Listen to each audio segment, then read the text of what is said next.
only telling you this because the silence is eating me alive. And if I don't get it out, I feel like I'm going to lose whatever sanity I have left. You know me, John Oldman, standard issue, boring guy from Wichita, not exactly the type to believe in ghost stories or campfire monsters. But let me ask you something. Have you ever noticed how the woods change right before everything goes dead silent? Why is it that the wind can be howling like a banshee 1 second, and then, in the blink of an eye, the entire world holds its breath? I didn't know the answer to that a month ago, but what I saw out on Backwater Ridge changed everything. And honestly, the worst part isn't even what it did to me. It's knowing that it knows exactly where I am right now. It all started back in mid-October, when I took a short-term contract as a remote data analyst for an environmental logistics firm. The job was simple enough: log data from automated water salinity and soil compression sensors scattered across the Atchafalaya Basin. Now, when they told me the site was a cabin on Backwater Ridge, I had to double-check my map. Wichita to South Louisiana is about a 12-hour drive if you don't stop, which was perfect for a single day of driving. I packed up my truck, threw my adjustable dumbbells in the back so I could keep up with my lifting routine while isolated, and hit the highway before dawn. I didn't have a dog, a cat, or anyone waiting up for me, so the complete isolation sounded like a paid vacation. By the time I pulled off the main highway and onto the gravel logging roads, the Louisiana autumn had made itself very clear. It wasn't that crisp, colorful fall we get back in Kansas. It was damp, heavy, and grim. A massive cold front was blowing in front of the Gulf, sending fierce, biting winds whipping through the ancient cypress trees. The grey Spanish moss hung from the branches like rotted shroud cloth, twisting and dancing in the gales. The cabin itself was sitting on a slightly elevated dirt ridge, hence the name Backwater Ridge, completely surrounded by black, brackish swamp water. It was a sturdy little structure built on thick wooden stilts, equipped with a metal roof, a heavy deadbolt, and a wraparound porch. For the first 2 days, the wind never stopped slamming against the walls, making the old timber groan. To pass the time between downloading datasheets, I did heavy calisthenics and lifted my weights on the porch, trying to burn off the restless energy that the swamp seemed to breed. There is a strange pressure in the air around there, a heavy humidity that carries the smell of sulfur and decaying vegetation. But on the third night, the wind suddenly died down to a complete, absolute whisper. I was sitting at the wooden kitchen table around 11 p.m., checking the battery levels of sensor group Bravo, when the radio on the counter cut to pure, screaming static. I reached over to turn it off, but then I froze. Through the open window, I heard a sound that didn't belong in the basin. It was a rhythmic, heavy thudding on the mud below the cabin stilts. It sounded like something incredibly heavy walking on 2 legs, dragging something metallic behind it. I gripped the edge of the table, my heart hammering against my ribs as my Wichita-bred logic tried to rationalize it. Maybe it was a local poacher or a stray wild boar. I crept over to the window, keeping low, and peered through the rusted screen into the moonlit fog. The gale force winds had started up again, causing the cypress trees to thrash violently, casting chaotic, shifting shadows across the ridge. And then, right beneath the porch stairs, the shadows separated themselves from the dark. Out stepped a silhouette that stood easily 7 feet tall. Man, my breath caught in my throat, and I couldn't move a single muscle. It had the broad, muscular shoulders of an impossibly large man, but its head was entirely bestial, elongated, like a massive starved timber wolf, with tattered, matted black fur clinging to its hide. But it was the eyes that made my blood turn to ice. They weren't animal eyes reflecting the moonlight. They were glowing with a dull, sickening, burning red light filled with a terrifyingly human intelligence. This wasn't just a stray animal. It was the Rougarou, the old Cajun curse the locals at the gas station had warned me about. The one I had laughed off as tourist folklore. According to the lore, it's a person transformed into a bloodthirsty beast, doomed to wander the swamps unless someone can draw its blood and break the spell. But the beast didn't rush the stairs. Instead, it stood perfectly still in the howling wind, staring straight up at the window where I was hiding, as if it could see right through the wood. Then it did something that messed me up worse than any growl could have. It lifted a massive 5-clawed hand and gently tapped on the wooden stilt right below me. It was a perfect mimicry of the lifting rhythm I had been practicing on the porch earlier that afternoon. It was playing a game with me, showing me that it had been watching, analyzing, and waiting. I backed away from the window, sliding down to the floorboards, holding my breath while the wind screamed outside, praying that the deadbolt on the door would hold if it decided to climb. I didn't sleep a single wink that night. Man, every time the howling wind rattled the metal roof, I thought that thing was tearing its way through the ceiling. By morning, the storm had worsened drastically, turning the dirt tracks of Backwater Ridge into a soup of thick, black mud and swelling the bayou until the water line was just feet below my porch.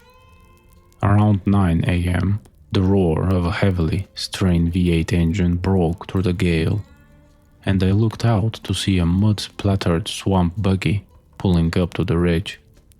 It was Miller, a rugged local field mechanic who handled the physical maintenance of the automated sensors I was monitoring.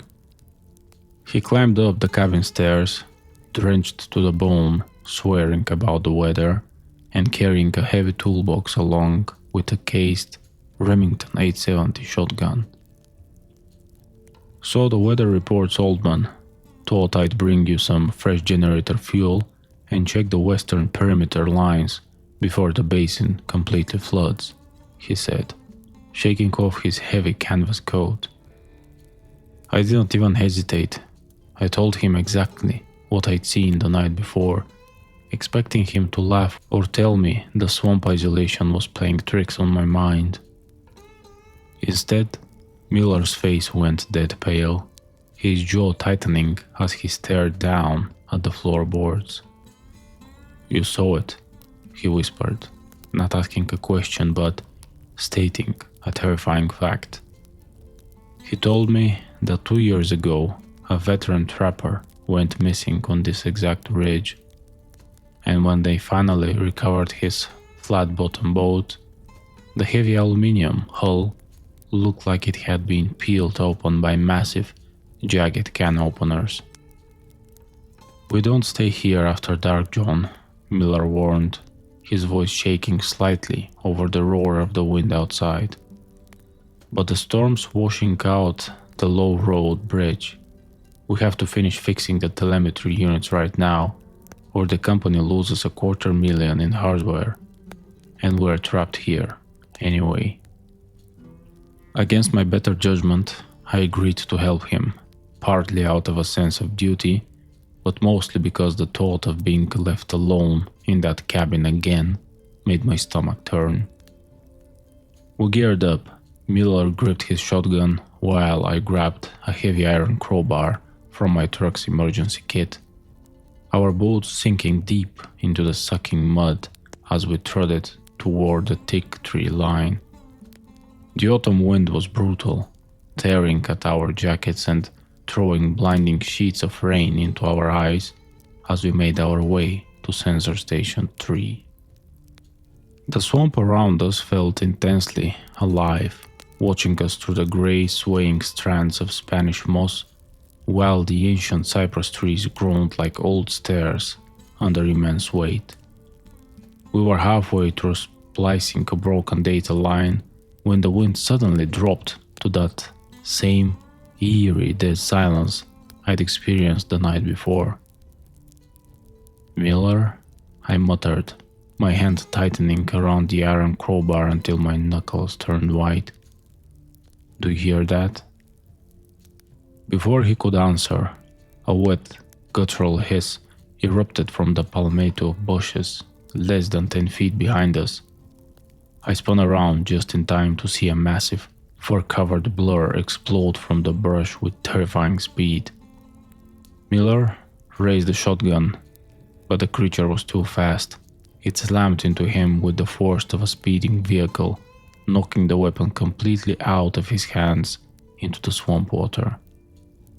A horrific shriek tore from Miller's throat as the beast's massive claws raked across his shoulder and chest, tearing through his heavy canvas jacket like tissue paper.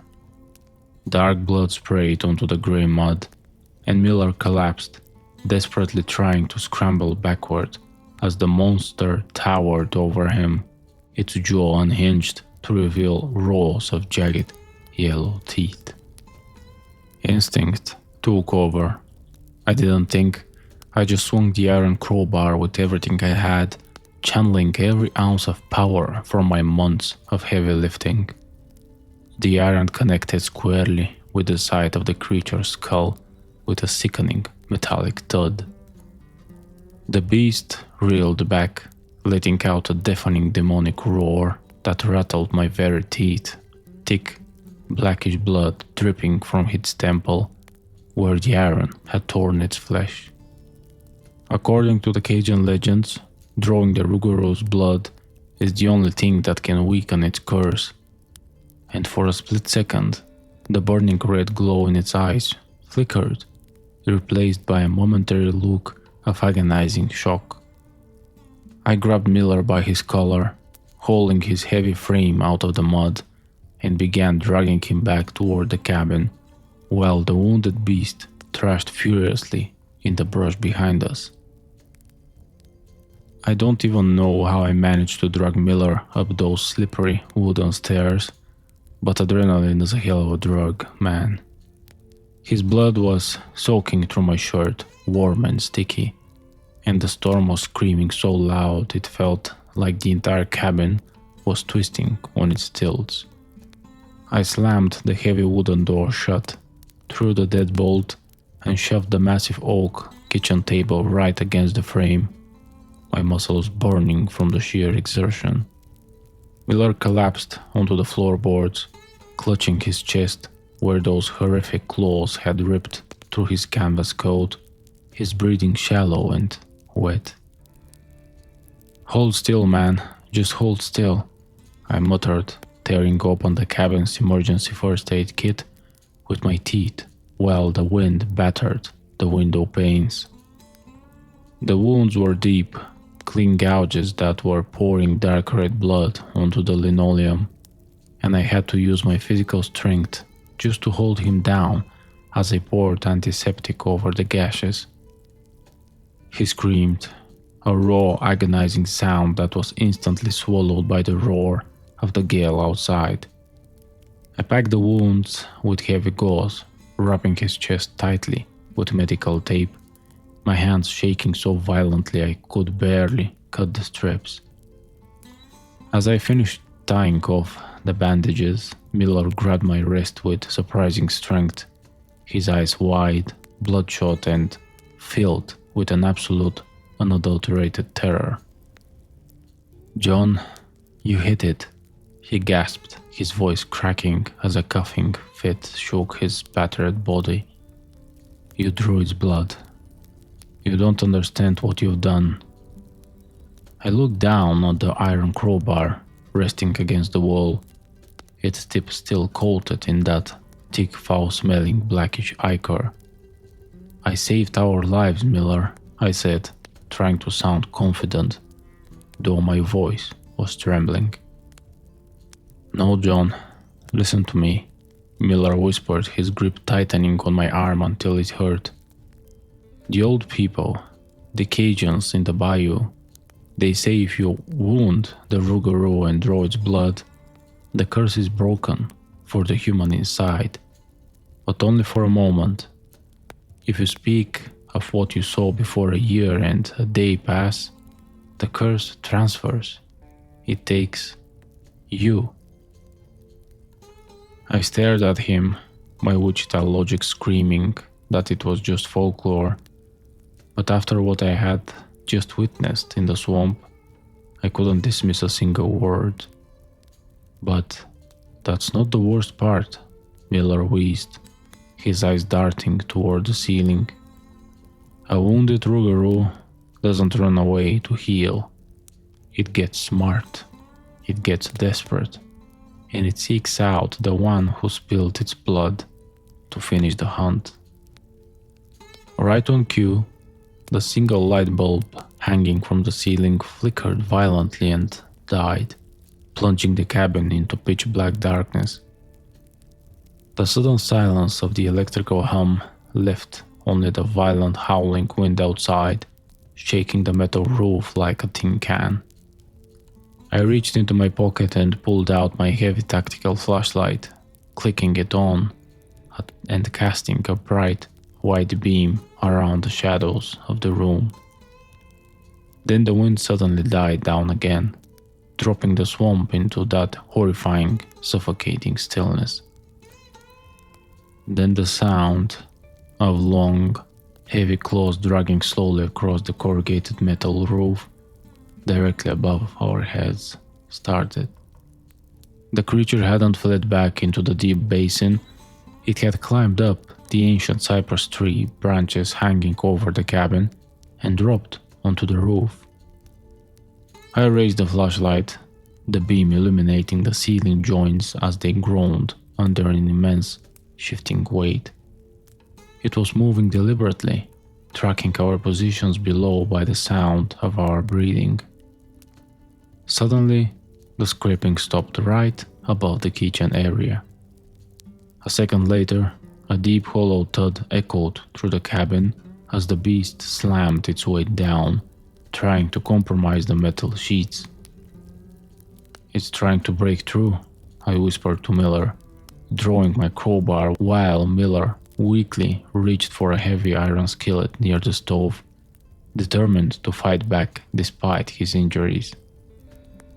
We stood side by side in the dark, staring upward, waiting for the ceiling to cave in. But the breakthrough never came. Instead, the creature changed its tactics, shifting from brutal force to a psychological torment that nearly snapped my mind. From the roof, right above the vent, came a sound that made my jaw drop. It was a voice, raspy, wet, and terribly strained, like a throat filled with fluid trying to mimic human speech. "John," it gurgled, the syllables twisted and wrong, yet completely recognizable. "John, open the door." Miller let out a low, terrified whimper, covering his ears with his hands. The monster was utilizing the lore's shape-shifting, mimicking nature, using my own name against me to play a sick, twisted game. It was leaving the threat incomplete, dangling a terrifying mystery over my head, making me wonder if the things it mimicked were memories of its past human victims. I refused to answer, keeping the flashlight beam fixed on the ceiling, my knuckles aching as I gripped the cold iron of the crowbar. Realizing the trick wasn't working, the creature let out a frustrated, ear-splitting shriek that tore through the metal roof and shattered two of the glass window panes on the eastern wall.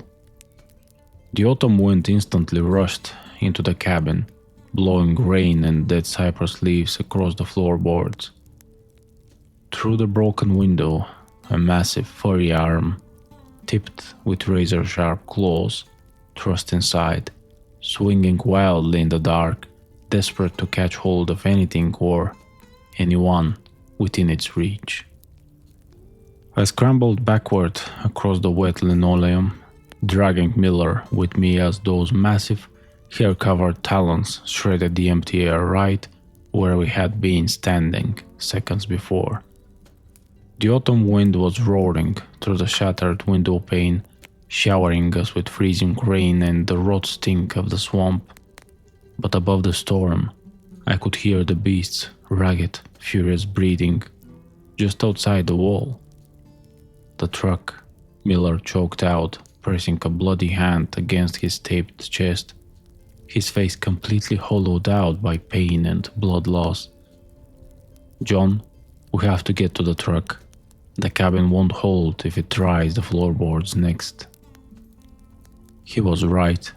The creature was smart enough to stop wasting energy on the metal roof and was already shifting its immense weight back down the exterior stills. I looked at my watch.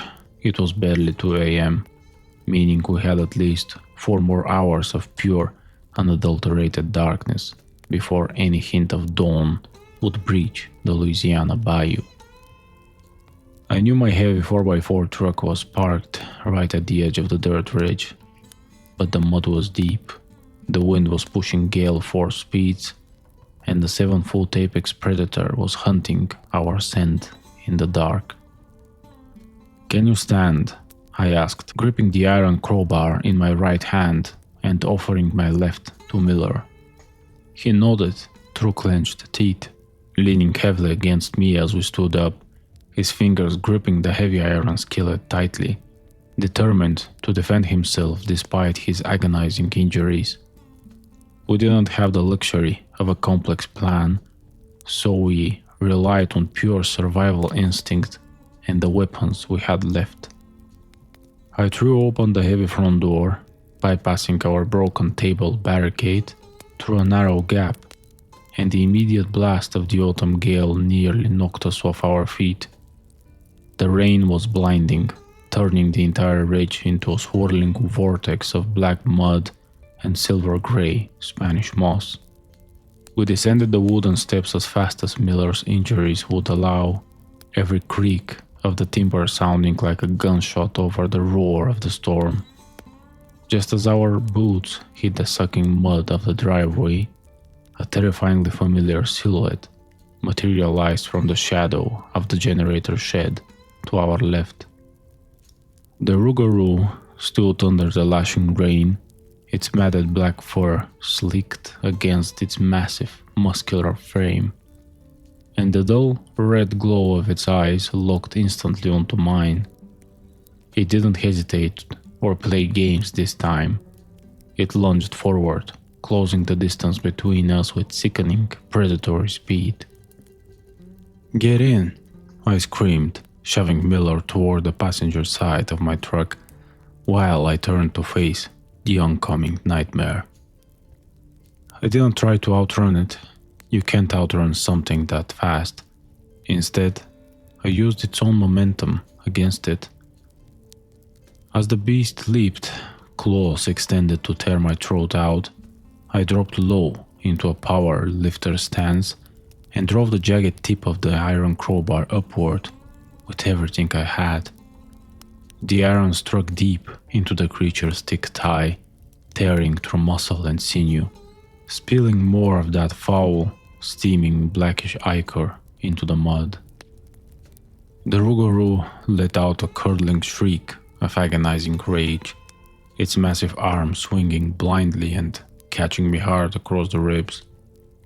The force of the blow threw me 5 feet through the air, slamming my back against the driver's side door of the truck, knocking the wind completely out of my lungs.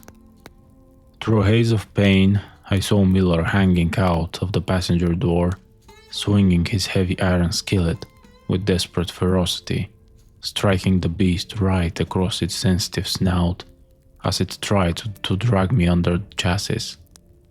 The heavy iron rang out like a bell, distracting the monster just long enough for me to scramble up, yank the driver's door open, and dive inside. I slammed the door shut, locked it, and shoved the key into the ignition just as the Rougarou threw its entire 7-foot frame against the hood. The metal buckled under its weight, and those burning red eyes stared at me through the cracked windshield, mere inches from my face. I threw the truck into reverse, slammed my foot onto the gas pedal, and the V8 engine roared to life, spinning the heavy all-terrain tires through the thick mud. The sudden violent jerk threw the creature off the hood, and I spun the wheel, shifting into drive and tearing down the flooded gravel road without looking back. We drove through the blinding storm for 3 solid hours, navigating washed-out logging trails and flooded ditches until we finally hit the safety of the main highway just as the first grey light of dawn broke through the clouds. I dropped Miller off at a small parish hospital outside of Lafayette, making up a believable story about a stray wild boar attack to the emergency room doctors, just like he had warned me to do. I didn't even go back to the cabin to collect my gear or my weights. I just kept driving north, back toward the flat, predictable plains of Wichita. So, now you know the whole story, man. That's the real reason I don't go near the woods anymore, and why I jump every time the wind changes direction outside my house. Because remember what Miller said about the curse transferring if you speak of what you saw before a year and a day pass. I just looked at the calendar before you walked in, and it's only been exactly 1 month since that horrific night at Backwater Ridge. And right now, as we are sitting here in my living room, do you hear how the wind outside just completely stopped?